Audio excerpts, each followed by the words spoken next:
Nancy to hear about her favorite gadgets and tools that she has used in the past and she's using right now to help make her life easier, and perhaps also talk a little bit about some things she would love to get her hands on in the future. Emmy, it is lovely having you on the show today. Yeah, no, thanks for having a chat with me. Well, Emmy, let's start with your sight condition and how much usable vision do you have?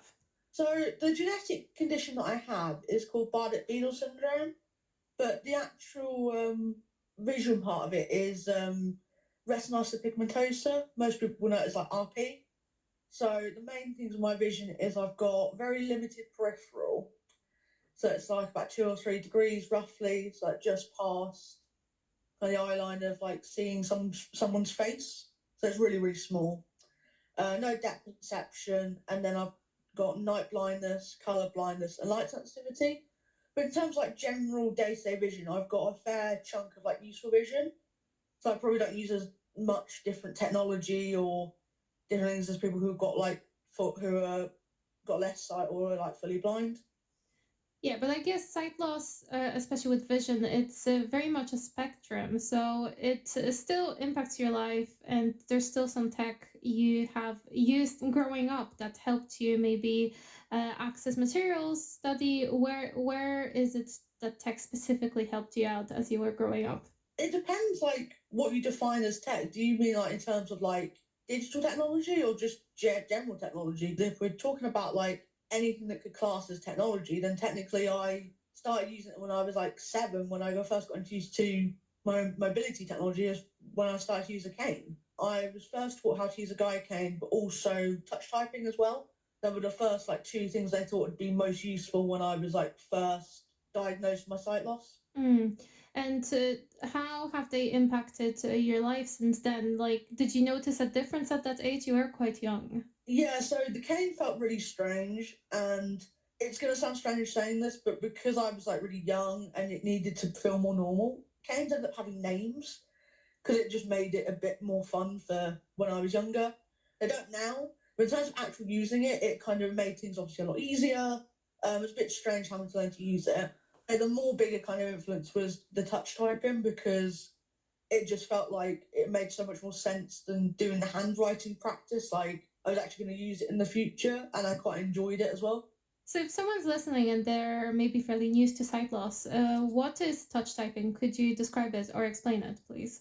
So touch typing is basically where you're typing on a computer and you're typing on the keys, but you don't have to look at your hands while you're typing. You can just type really quickly without like having to be able to like see it or like look at where your fingers are placed. A lot of people when they do it, they kind of learn like the home keys, so where you like put your fingers, so you can then find all the other keys and all the other like functions and stuff on the keyboard. I used something called Netty Fingers that had like loads of games and stuff on it to learn to type when I was a lot younger. And then I just kind of used it for all my lessons for about year 9 onwards. And as you got older, did you ever use any of the overlays you can get for keyboards to make them a little bit more tactile? I know some keyboards are not, especially the newer ones, can feel a little bit less tactile. I didn't necessarily have like anything over like an overlay or anything. I did have bump-ons. So I had 2 little round bump-ons that I stuck on the F and the J keys so I knew where they were. So that made it easier to line up your hands and devices like phones or applications. Have you ever used In anything like terms of that? that, so when I was in like year 7, 8 at secondary school, I used the magnifier for anything they gave me kind of document wise. So I could take a photo of it and then like change the colour of the text or enlarge it. But I could still write in like books and things. When I got to kind of the age of about 14, my vision changed again. And I was really struggling to read my own handwriting, which is why I then got the laptop with Dolphin Supernova on it, which I then had to enlarge things on the laptop, make the cursor bigger in different colours so I could see that, and did all my work through that instead. And are you still relying on your laptop for a lot of your work? How old are you right now? So I'm 23 now. So I did my A levels and I went to residential college.